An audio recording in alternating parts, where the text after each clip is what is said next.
For the test of who is most qualified, the puppies eagerly rushed to their owner.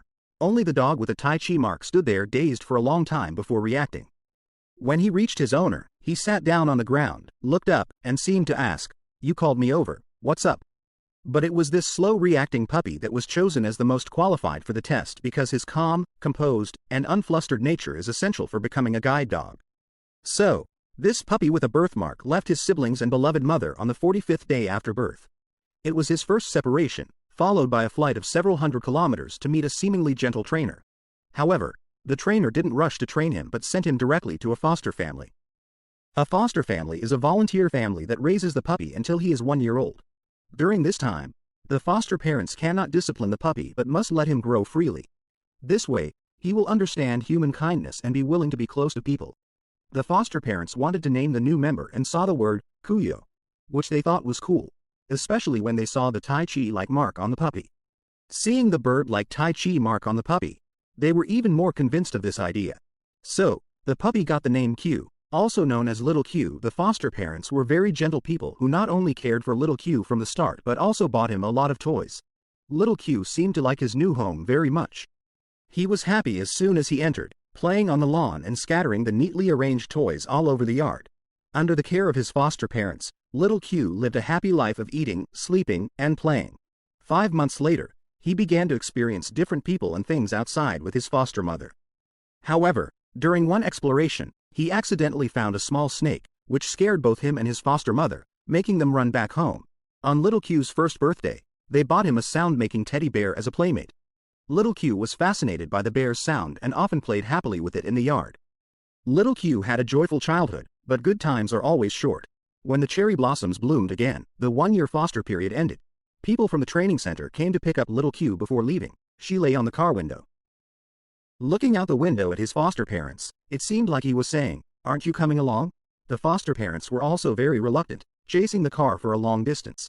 Saying goodbye to Little Q on this day, Little Q parted with his foster parents and arrived at the training center to start a brand new life. Here, he had to undergo strict training every day, not only getting up early for exercise but also participating in various tests. Once, while eating, Little Q accidentally kicked his food out of the cage, leaving him hungry. This led to him being unable to resist the temptation of food in subsequent tests, failing to pass.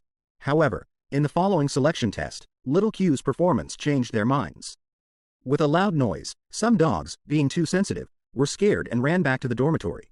Others got too excited by the sound and started barking. Only Little Q remained as steady as a rock, lying still. This calmness and composure restored the trainer's confidence in Little Q. Obstacle-free training is basic for guide dogs.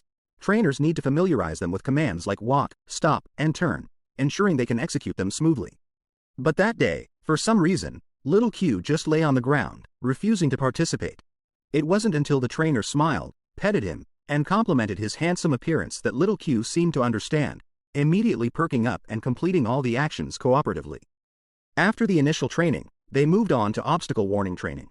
When encountering an obstacle, the trainer would command the dog to stop and make it stand still. If the dog stopped, the trainer would tap the obstacle, say, "Good," and then pet the dog as a reward. The training is successful when the dog stops on its own upon encountering an obstacle, alerting its owner. However, during training, Little Q acted like a slacker. The trainer tried to introduce him to various obstacles, but whether it was steps on the road or street corners, he seemed to ignore them, even yawning halfway through. Not only that, but he almost chewed up the training tools. Yet, this student, seen as poor by the teacher, possessed qualities that other dogs did not. One day, while training Little Q, the trainer was called away unexpectedly, leaving Little Q to wait in place. But after the matter was settled, he forgot about this poor student and turned to train other dogs. However, when he returned to the original place, he found Little Q still there, quietly waiting. This scene completely shocked him because very few dogs can overcome their instincts, suppress their desires, and wait quietly for a long time. This is an important quality for becoming an excellent guide dog because skills can be mastered by most dogs with enough training. But temperament is innate and cannot be sought after. Good. On this day, the trainer took Little Q to the supermarket for urban training and happened to meet a blind man named Dubian who was shopping. Dubian is a naturally stubborn person and afraid of dogs, so his first meeting with Little Q was not pleasant. Dubian strongly disagreed with bringing a dog into the supermarket and said he disdained using a guide dog. However, Dubian's son really liked the puppy. The trainer let him touch Little Q, But as soon as his son touched him twice, Dubian immediately called him to check out, leaving little Q looking bewildered. Dubian usually works at the Disabled Persons Association. On this day, he was about to go to Zhengfuji to apply for the 13th traffic light installation, and coincidentally, the trainer was also training little Q on the street. When he saw the hurried Dubian, he caught up and suggested he try using a guide dog. Initially, Dubian was very resistant and didn't believe a dog could lead a person. Besides, he stubbornly believed that even if he was blind, he should walk his own path. Until the trainer told him that using a guide dog could save a lot of time. Seeing that he was about to miss the appointment time, the usually stubborn Dubian had to accept the suggestion. But using a guide dog for the first time, he was both at a loss and afraid, not even daring to hold the leash. However, his stubbornness wouldn't let him admit his fear, so he bravely grabbed little Q again. Thus, the two of them and the dog hit the road for the first time. However, since it was their first collaboration, even with the trainer's guidance, there were many thrilling little incidents along the way. They almost had an accident crossing the street because little Q sensed danger and didn't follow the owner's command. But Dubian felt he was familiar with the road conditions and insisted on pulling little Q forward, almost getting hit by a truck coming from the right. However, in the end, with little Q's help, Dubian not only successfully arrived at his destination 10 minutes early, but also felt the ease of walking for the first time in a long while. This gave him a new understanding of guide dogs. The final training for guide dogs is to learn to live with a blind person, which lasts for a month. Dubian was paired with little Q. Although he underwent a month of training, his long-standing stubbornness made him reluctant to easily let go of his pride. While others were enthusiastically interacting with their guide dogs, he kept a stern face, saying, "I won't have physical contact with him." Innocent little Q could only lie alone on the side, looking aggrieved at this equally distant man. In the following rapport training, Dubian continued to display his stubborn and obstinate personality. Everyone else was working well with their guide dogs, but Dubian's progress was slow. He didn't like using English commands, but the dialects in Japanese, along with the differences in male and female speech, were not suitable for guide dog commands. After hearing the trainer's explanation, Dubian had no choice but to compromise. Besides, his way of praising little Q was also somewhat rough. No matter how others reminded him, he continued to do things his own way. However, this did not affect little Q's trust in him, and they even shared a common hobby, sleeping. The intercept test is an exam to determine if a blind person is qualified to adopt a guide dog. After long-term training, Watanabe had made significant progress, but due to his distrust of little Q, he accidentally fell on a slope during the exam, making him the only one unable to graduate on time. Watching others excitedly discuss their post-graduation plans, Dubian could only sit alone like a lonely old man. Unexpectedly, little Q sensed his loneliness and comforted him by wagging his tail and approaching him. This warmth made him realize the problem, and he decided to put away his arrogance and take the training seriously, even taking little Q out for practice at night. Gradually, the man and the dog became more in sync, and soon they were ready to graduate. To celebrate this happy moment, that night, Dubian went to a vending machine to buy a can of beer, but because he couldn't see, he couldn't tell which machine sold beer. While he was fumbling and unable to make a decision, little Q accidentally sniffed a plant and sneezed. Dubian thought this was little Q giving him a hint, and by a stroke of luck, he ended up buying the right beer. As the rich aroma of the beer filled the air, he felt content. His face, which was always stern, finally showed a smile. It was not just a celebration of graduating successfully, but more about the happiness of having little Q as a companion. The next day, the trainer sent them home, and little Q began his official career. The son was thrilled to see little Q because their last meeting at the supermarket left a deep impression on him with the little dog having a Tai Chi symbol. However, since the wife didn't like dogs, the daughter had to set up a simple shelter for little Q outside the house. That night, little Q stayed alone in the doghouse, watching the shooting stars and thinking of his old home. But he knew those places were unreachable now. Now, this was his home, and he had grown up with people to protect. The next morning, the son suddenly sat by the window crying, feeling embarrassed about wetting the bed the night before. Dobiandi then jokingly said that little Q never pees randomly because, as a guide dog, controlling his bladder is a necessary skill. But the son, upon hearing this, was quite defiant. So, he secretly followed his father, aiming to see if little Q would pee secretly. In the end, he saw nothing and was dragged away by his sister because he was almost late for class. Although he had obtained the qualification to use a guide dog, regulations required a professional to accompany them for a week before the owner could travel alone with the guide dog. But Dobian treated this as if it were nothing. The next day, he took little Q out on the road without permission. Despite little Q's warnings not to walk in the middle of the road, he stubbornly insisted, causing severe traffic congestion that day. Fortunately, The drivers behind were not impatient, or it would have been chaotic. However, his irresponsible behavior was scolded by the trainer because it not only endangered people but also could have cost little Q his life. Yet, Dobian still acted indifferent and even boasted about his guide dog at work, feeling proud because he had something others didn't. Not only that, he had little Q demonstrate by leading a blind colleague to the corridor outside the room. Unexpectedly, they walked further and further away, which made Dobian panic and quickly called little Q back. And the loyal little Q left the colleague right there. That evening, he was working on a recording with his daughter when suddenly, a heavy rain started pouring outside. Although little Q had a big canopy overhead, his son saw it and started showing off with an umbrella in front of him. He played with the umbrella while dancing and walked over to little Q. Little Q thought he was playing with him, so he started tugging at the umbrella with him. Unexpectedly, the noise seriously disrupted the recording work. As a result, the son got a scolding. Angry, the son went back to the house, leaving the gate unlocked and venting all his frustration on little Q. But little Q didn't understand what she did wrong. She grew up in a loving environment and had never been wronged like this before. So, in a fit of pique, she decided to run away from home. Before leaving, she looked back at this not-so-warm home and then resolutely walked into the rainy night. It wasn't until the next day at dawn that Dobian received a phone call and found her at someone's house. When little Q heard the familiar applause of the blind, she immediately stood up excitedly. Then, wagging her tail, she followed Dobian. At that moment, she realized her own stubbornness and started to nuzzle around Dobian to make amends. Although Dobian appeared angry and stern, he had been worried all night, fearing that little Q might encounter danger outside. Because in just a few short months, she had become family to him, and he couldn't imagine life without her companionship.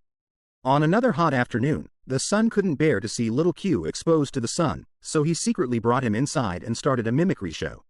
He pretended to be drunk by swinging juice like wine, then burped and said to little Q, "I'm Lee Jia, why did you run away from home?" Then, he took out 2 pieces of fried chicken as an apology to little Q due to professional training. Without the owner's command, he couldn't eat anything, even his favorite fried chicken. It wasn't until the son imitated his father's tone and gave the command that little Q dared to eat. However, just as he bit into the fried chicken, Dobian returned. To avoid being discovered, the son quickly hid little Q in his room. But with Dobian's keen sense of smell, he still found out. Duan Ni began to question the son loudly. Originally, the mother didn't want little Q inside, but to help her son out of trouble, she agreed to let little Q stay inside. Upon hearing this, Dobian was overjoyed. Even the previous anger suddenly vanished. Only then did little Q dare to spit out the piece of meat he didn't dare to swallow or put down. Since then, little Q has been living more and more harmoniously in the Dobian household. On this day, Dobian even participated in a mountain climbing event organized by the Guide Dog Association with little Q's company. During the picnic at the mountain top, while others were boasting about their guide dogs, Dobian couldn't help but praise little Q. "No matter where we are, he can always bring me home." His wife quickly chimed in. "Yes, sometimes he even runs away from home." Her words made everyone burst into laughter. At night, his wife helped Dobian back to the room. Dobian, used to waking up the guide dog, surprisingly said that his wife's arms seemed thicker. His wife angrily pulled away from Dobian's hand and then ran off with a laugh, leaving Dobian bewildered, groping his way back. Meanwhile, little Q and the other guide dogs were having a joyful reunion with their trainers, excitedly playing around with them. Although the trainers wanted to sleep, no commands worked at this moment, so they let the dogs play around them. However, the peaceful and happy life was soon disrupted. That day, Dobian took little Q to work as usual. On the way, he suddenly felt unwell, thinking it was just ordinary fatigue and that a little rest would quickly recover him. But after arriving at the company, the situation worsened. This time, he didn't call little Q and left his seat alone. Little Q seemed to sense something and quietly followed him. Unexpectedly, after Dobian reached the restroom, he started vomiting uncontrollably into the toilet. Little Q didn't know what was wrong with his owner and could only anxiously stay by his side. Before long, Dobian's condition worsened and he was hospitalized, with tubes for blood transfusion inserted in his arm. However, little Q didn't know what had happened to his owner and could only silently stay by his side day and night. However, this companionship was soon taken away, as guide dogs are very scarce, and the trainer had to take little Q away. Until Dobian recovered again, the director's son, afraid his father couldn't bear little Q leaving, quietly took little Q away while his father was asleep. But he didn't know that at the moment he turned around, Dobian woke up, unwilling to wave goodbye to the departing little Q. Little Q seemed to sense something, stopped, and looked back in Dobian's direction for a long time, unwilling to leave.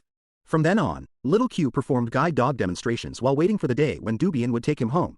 Every time he saw other guide dogs with their owners, his longing grew stronger. But 3 years passed in the blink of an eye, and little Q still hadn't seen Dobian.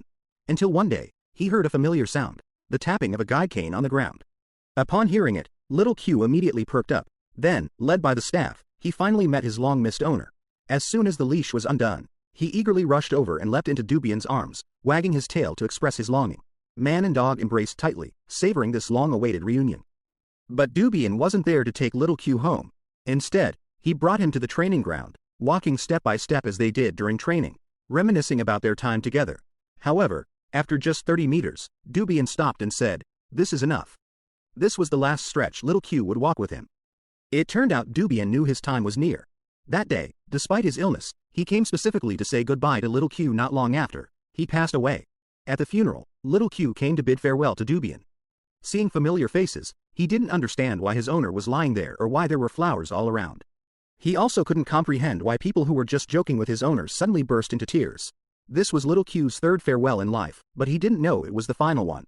On the way back, even though the trainer wasn't blind, little Q paused at the steps, because no matter who it was, he always did his duty.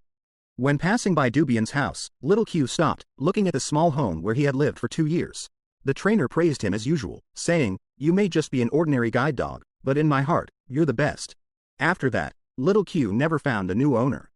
Instead, he continued living at the training center. In the blink of an eye, 7 years passed, and at 11 years old, little Q retired from the guide dog center and was sent back to his foster parents' home to live out his retirement. As soon as he entered, he sniffed the familiar scents, and memories buried deep inside began to surface. Everything seemed unchanged. Little Q, however, no longer had the vitality she once did. Even the steps she used to jump down effortlessly now required her foster father to carry her. Nevertheless, her foster parents loved her as always. Not only did they take her for walks every day like before, but they also gently told her she would never have to leave again. Thus, little Q lived a peaceful and relaxed life, but a year later, her physical condition rapidly declined, and she would pant heavily even while lying still. One day, feeling bored, he wanted to play with the teddy bear for a while, but soon he was too exhausted to breathe. Just as he was about to return to his room to rest, his heavy and weak body suddenly collapsed, and his head hit the steps hard. This fall left his already aged body without the strength to stand again. Unexpectedly, the steps he had spent his life warning others about became an insurmountable obstacle in his own life. For an elderly dog, this fall was fatal. The doctor could do nothing to save him. Little Q seemed to sense what was about to happen, her eyes filled with reluctance and tears. He hadn't spent enough time with his dad and mom, but no amount of reluctance could extend his life. After struggling for a few days, little Q finally ran out of strength to hold on. Her foster parents listened to her heavy breathing, gently stroking her body, thanking her for her years of service to humans. In this lifetime of gentle comfort, little Q's eyes revealed a sense of peace and tranquility, as if she was ready to say goodbye to this world and reunite with her owner waiting in heaven. And so, with her foster parents by her side, little Q slowly closed her eyes and left the world she loved so dearly. Although her foster parents were heartbroken, they knew little Q left without regrets and understood how hard she had fought to stay. They would keep little Q in their hearts forever, remembering the joy and companionship she brought. The film, Quill, was directed by Yoichi Sai, starring Kaoru Kobayashi and Kappei Shina, and was released in 2004. Little Q was an ordinary Labrador with no guide dog lineage for generations. But from the moment she was born, her owner believed she could become an excellent guide dog. So, she was sent to a guide dog training center. Little Q did not disappoint, becoming a working dog that could lead the blind after undergoing rigorous training. Later, she was adopted by the blind Mr. Du and served him diligently for 2 years. Unfortunately, Mr. Du passed away due to a serious illness. Since then, little Q was never adopted by anyone else and spent 7 years at the training center. After retiring, she was sent back to her foster parents' home until she passed away peacefully a year later. In little Q's 12 years and 25 days of life, she faced 4 significant farewells. The first was with her mother and siblings. The second was with her adoptive parents. The third was with Mr. Du, with whom she lived for 2 years. The final farewell was with this beautiful world. Although his short life experienced several goodbyes, most of his time was spent in happiness. This allowed him to leave this world without any regrets. Due to the demanding nature of their role, every guide dog is 1 in a million. They must suppress their instincts for a lifetime, sacrifice their freedom, and quietly dedicate themselves to humans. Guide dogs are rare worldwide, and in our country, there are fewer than 200, while the visually impaired population is as high as 1.7 million. For people with visual impairments, guide dogs are a bridge to the outside world and an extremely important part of their lives. Guide dogs also have immense trust and attachment to humans. They not only accompany their owners through every street corner and busy road but also keenly sense their owners' emotional changes, offering comfort with their warm bodies and gentle eyes. When their owners are happy, they wag their tails joyfully. When their owners are sad, they quietly stay by their side. This silent communication deepens the bond between them. Although there has never been an incident of a guide dog harming anyone, many people still cannot accept them. Refusing guide dogs access to public places is all too common, simply because some people have biases about guide dogs, thinking they are ferocious or uncontrollable animals.